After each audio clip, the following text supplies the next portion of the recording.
ભાઈનું કામ મને એવું લાગે છે કે રૂટીન અહીંયા સુપરવિઝન કરવાનું પ્લસ અહીંયા કોઈ હોય તો એની પાસેથી તોડ પાણી કરવાનું આ કામ આ ભાઈનું હોઈ શકે.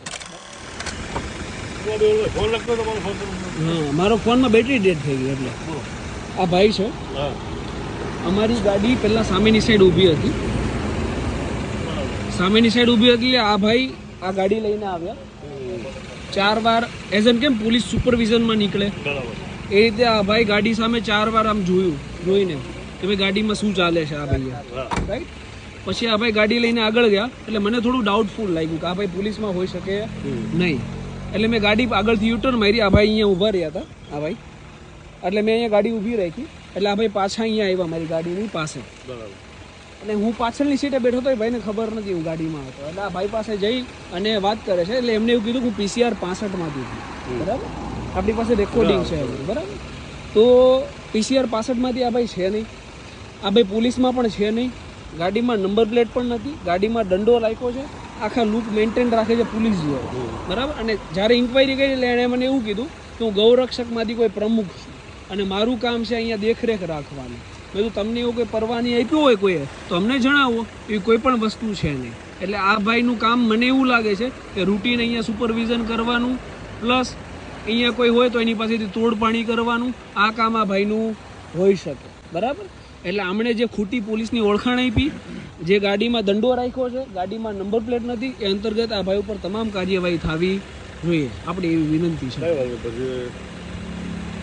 બરાબર.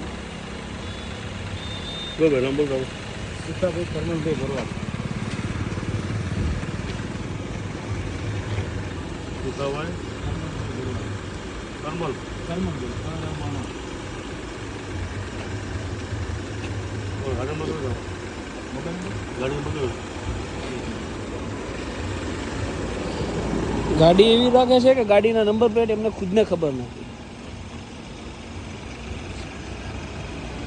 ગાડીની નંબર પ્લેટ સાચી છે કે ખોટી એ પણ તપાસ કરાવો.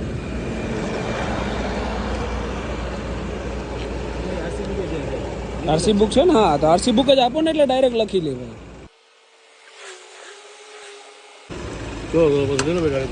આમની ગાડી લઈ લેજો. પેલા તો આમનું છે ને હેલ્મેટ, આ નંબર પ્લેટ નથી એના પેલું ચલાણ બનાવજો. હા, બસ બસ. અને બાકી બધું હું આવું, બરાબર. ચલો લઈ લો.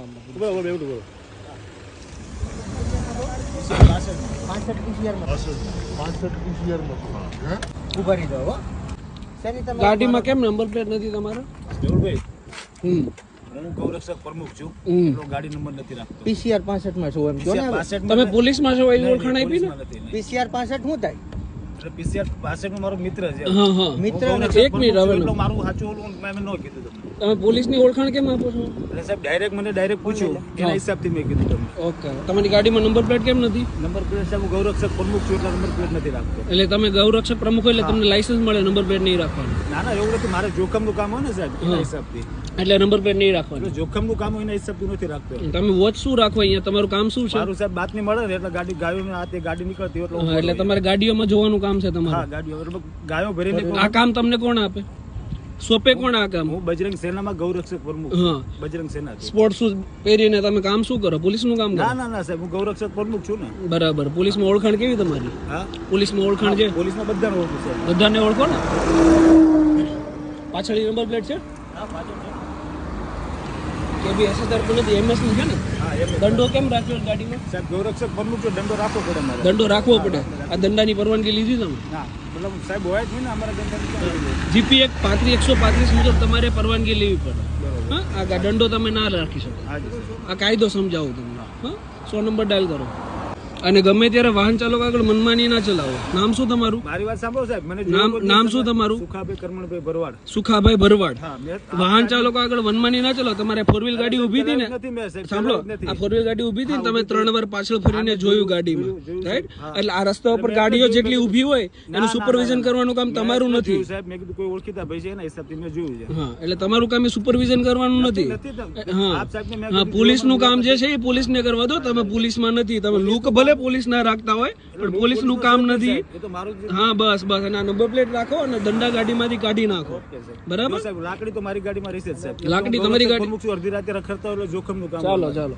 હવે પીસીઆર બોલાવો. આ લાકડી હું નહીં રાખું, બાકી બીજી લાકડી રાખીશ, બરોબર? લાકડી ગાડીમાં હોવી જ ના જોઈએ, એવું કહું છું. લાકડી હોવી જ ન જોઈએ, આખી ઓલી કોઈ પણ લાકડી ના હોવી જોઈએ. હું જીપી 135 મુજબ ફરિયાદ નોંધાઈ, હું સિરિયસલી કહું તમને, આ લાકડી ના હોવી જોઈએ. લાકડી નહીં રાખું, આ લાકડી લાકડી જ ના હોવી જોઈએ. અને તમારે લાકડી રાખવી હોય ને તો તમારે તમારું જે તે એરિયા પોલીસ સ્ટેશન હોય ને એમાં અરજી આપો કે તમારે કયા કારણોસર જોખમ છે, તમારે કયા કારણોસર જરૂર છે, એની પરવાનગી સાથે રાખો. મારી ગાડી ખોલો, એમાં લાકડી તમને નહીં દેખાય. તમારથી વધારે મને જોખમ છે કે નથી? તમને જોખમ હું તમને ઓળખું. હા, hello, control room, advocate Mehul Bogra. Advocate Mehul Bogra બોલું. હું અત્યારે આઉટર રિંગ રોડ પર છું અને અહીંયા એક ભાઈ છે જે નંબર પ્લેટ વગરની એમની પાસે ગાડી છે અને ગાડીમાં દંડો રાખેલો છે. હા, કડોદરા, એટલે સારોલી પોલીસ સ્ટેશન લાગશે.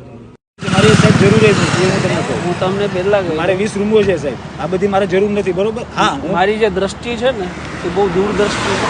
આપ સાહેબ તમે મને ના શીખવાડો. સાહેબના વિડીયો મેં જોયા છે, હું આપ સાહેબને સારી રીતે ઓળખું હું છું. બધાને બહુ સારી રીતે માપી લઉં, બધાને બહુ સારી રીતે ઓળખી લઉં. સાહેબ આ ભૂલ છે, તમે થોડી ઘણી વાતચીત થઈ છે, લાઈફ ટાઈમ નહીં થઈ જાય, એટલા માટે મને હેરાન ના કરો. હેરાન કરવાની વાત નથી. આ જે પ્રોસેસ તમે કરી ને એ પ્રોસેસ ખોટી કરી છે, એ પ્રોસેસ તમારાથી ના થવી જોઈએ ક્યારે. સમજાણો કે નહીં? આવો તો પછી અંબાબા